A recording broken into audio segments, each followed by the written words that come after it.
How to enable or disable theft protection on Samsung A27. Let's start the video. First of all, go to app library. Here click on settings app, now in setting, scroll down and click on security and privacy. After click on security and privacy, click on lost device protection. After click on lost device protection, click on theft protection.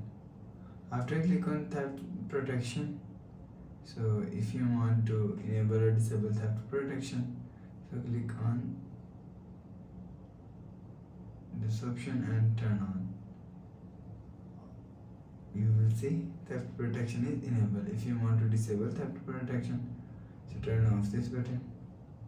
After turn off this button, theft protection is disabled.